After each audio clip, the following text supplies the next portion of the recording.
Invisible success models a case of Bharat. The 10th man view of the national security. A unique case about Bharat is that most of its people are patriotic and possess a great love for the nation.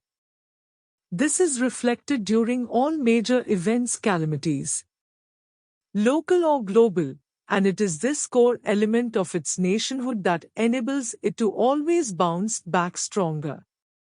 The question is, if there are numerous visible success models of outside forces around us, then what happens to those who reject them? Those who have faith in everything that belongs to their motherland, what references exist for them? How are they motivated to follow a path of no rewards and no return? It is generally a blank space for them, which can be filled as per his/her motivation. So, where does this motivation really come from? Why is that blank space more special than any reward recognition? And why no Skinnerian model works for them? The one-line answer can be it cannot be defined, those who pursue it know it. But if we have to put it in words, then we can recall a small story which the current National Security Advisor, NSA, Ajit Doval once shared in a talk. He said that once there was a grand banyan tree, Vat Vriksha, in a forest. As the time passed, it got encircled by many weeds and small trees here and there. Over time, the small trees and weeds expanded to an extent that they overshadowed the banyan tree itself, and soon the entire existence of the tree became blurred, almost invisible. Some people started saying that the area was covered by only small trees and weeds. The banyan tree never existed there. But the truth is that the banyan tree was always there. It stood there for ages, and would stand forever. Few small trees and weeds could never uproot the tree from its roots. What they could only do was to reduce its existence for some time. That banyan tree, the Vat Vriksha, represents the invisible success model of Bharat, which was planted and nurtured by the visionary ancestors.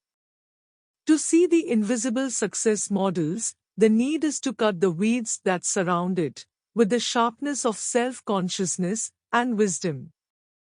The banyan tree also represents India's national cultural civilization identity, the roots of which have gone so deep down the earth that even Indians have no idea how deep they are. They need to clean the weeds and small trees all around so that the tree shines in full glory in front of the young generation, and ensure that it is from this tree that the youth derives its inspiration to put Bharat back on the throne of the superpower, not from the artificial success models of outside forces. When such a day comes, when Bharat starts identifying, acknowledging and working on its own success models, when it begins to address its own problems, challenges, and even its enemies, that will be called the first Shankhnad, the call of the conch, signifying the call for a just war, a grand reform, a call for victory, of a powerful country. In such things as war, the errors which proceed from the spirit of benevolence are the worst. Karl von Clausewitz. Whenever the issue of tech-related challenges comes, the most dominating thought in our security establishment is that we must be aware and educate the people. This idea that aware and enlightened people can fight their own battles is often the first reaction in everyone's mind. Sadly, the whole process of figuring out solutions ends with this conclusion. We cannot forget that there was a time when a similar educate and awareness campaign model was presented for confronting the terrorism-related challenges in Jammu and Kashmir too. A whole lobby in Lutai's Delhi developed, nurtured, and promoted those false promises and those fancy solutions, and various governments, unfortunately, gave enough space to those recommendations in their policies, when Pyara Gulshan Apna kind of songs were used to be frequently aired in Doordarshan in the mid-90s. Those models cost the country dearly.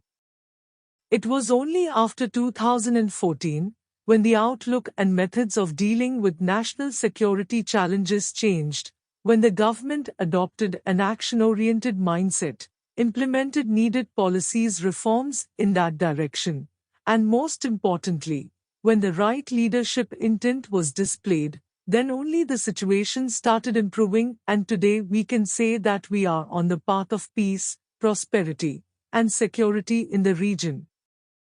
Something similar is the case with education and awareness solutions to tech-related challenges. An educated and aware public can do nothing that can stop the tsunami of improvisations coming from an engine, which is based not on some technical skills competencies, but on the craft of psychologists and behavioral experts. In one line, expecting common people to fight their own battle in this domain is an unfair demand. On a global level, Bharat, which is ready to lead in all major problem areas from climate change to terror, to food and fuel energy security, strangely always prefers to present itself as a mute follower on matters related to technology.